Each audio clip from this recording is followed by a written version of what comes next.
नमस्कार। आज हम एक ऐसी कंपनी की गहराई में उतरने वाले हैं जो हम सबकी डिजिटल जिंदगी का एक बहुत जरूरी हिस्सा है। पर मजे की बात यह है कि ज्यादातर लोगों ने इसका नाम तक नहीं सुना होगा। तो चलिए पब्लिक फाइलिंग से मिले डेटा के जरिए तानला प्लेटफॉर्म्स की दुनिया को समझते हैं। अरे ये तो रोज की बात है ना?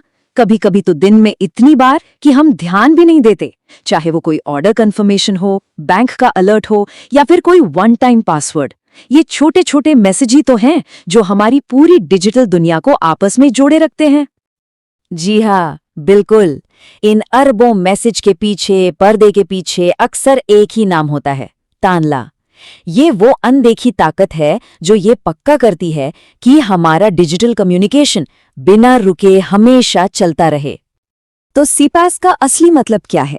देखिए, जब कोई कंपनी आपको ओटीपी भेजती है तो वो सीधे आपके फोन पर नहीं आता।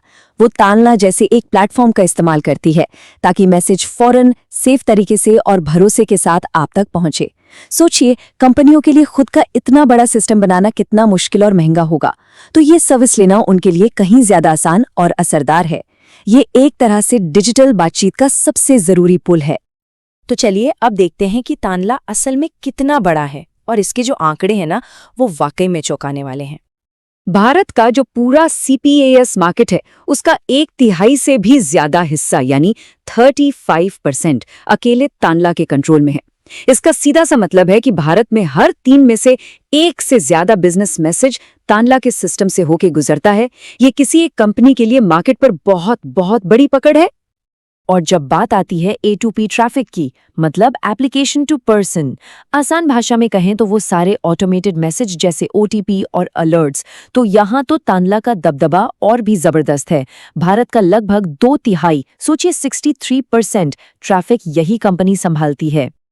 और कहानी यहीं खत्म नहीं होती। शहरों के बीच होने वाले जो नेशनल वॉइस और डेटा ट्रैफिक होते हैं, उसमें भी इनकी 45% की हिस्सेदारी है। अगर हम इन तीनों आंकड़ों को एक साथ देखें तो एक बात बिल्कुल साफ हो जाती है कि तानला सिर्फ एक खिलाड़ी नहीं है, बल्कि डिजिटल कम्युनिकेशन के कई अहम मैदानों का लीडर है। अब देखिए, इतना बड़ा मार्केट शेयर होने का मतलब सिर्फ ज्यादा ग्राहक होना नहीं होता। इससे उन्हें एक ऐसा मजबूत प्लेटफॉर्म मिलता है जहां कॉम्पिटिटर्स के लिए जगह बनाना बहुत मुश्किल हो जाता है। जब कोई कंपनी इतनी बड़ी हो जाती है तो ग्राहकों के लिए भी उसे छोड़कर किसी और के पास जाना आसान नहीं होता। और ये स्केल कितना बड़ा है, जरा इस नंबर पर गौर कीजिए। तानला हर साल 800 अरब से ज्यादा इंटरैक्शन प्रोसेस करता है। ये संख्या इतनी बड़ी है कि इसकी कल्पना करना भी मुश्किल है। चलिए इसे ऐसे समझते हैं, ये हर सेकंड, दिन के 24 घंटे, साल के 365 दिन, 25,000 से ज्यादा इंटरैक्शन के बराबर है। ये उनके इंफ्रास्ट्रक्चर की विशाल क्षमता को दिखाता है। ठीक है, मार्केट में दबदबा तो समझ आ गया, पर क्या कंपनी की तिजोरी भी उतनी ही मजबूत है? चलिए अब जरा इसके फाइनेंशियल हेल्थ पर एक नजर डालते हैं। पहली नजर में ही कंपनी की वित्तीय सेहत काफी अच्छी दिखती है। देखिए, ये लगभग कर्ज मुक्त हैं, जो किसी भी बिजनेस के लिए एक बहुत बड़ा प्लस पॉइंट है। ये अपने निवेश पर शानदार रिटर्न कमा रहे हैं, शेयरधारकों को मुनाफे का एक अच्छा हिस्सा भी दे रहे हैं, और पिछले दशक में इनकी बिक्री लगातार बढ़ी है। कर्ज का ना होना ये अपने आप में एक बहुत बड़ा फायदा है। ये कंपनी को आर्थिक उतार चढ़ाव झेलने और नए अवसरों में बिना किसी ब्याज के बोझ के निवेश करने की पूरी आजादी देता है। सही मायनों में ये मजबूती की निशानी है। वाह, ये ग्रोथ तो कमाल की है। सिर्फ कुछ ही सालों के अंदर कंपनी का रेवेन्यू लगभग दुगुना हो गया।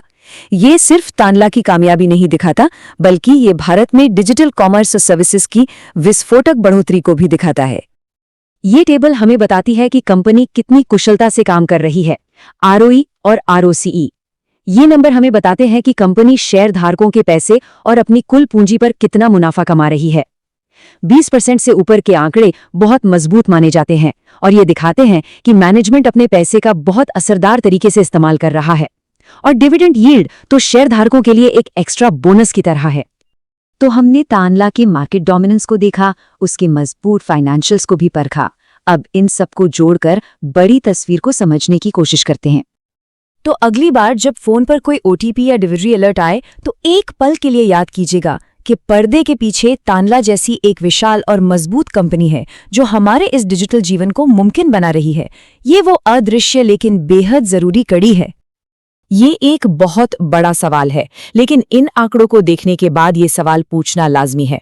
एक कंपनी जो इतने बड़े पैमाने पर कम्युनिकेशन संभालती है और आर्थिक रूप से इतनी मजबूत है, वो यकीनन भारत के डिजिटल भविष्य में एक बहुत ही निर्णायक भूमिका निभा रही है।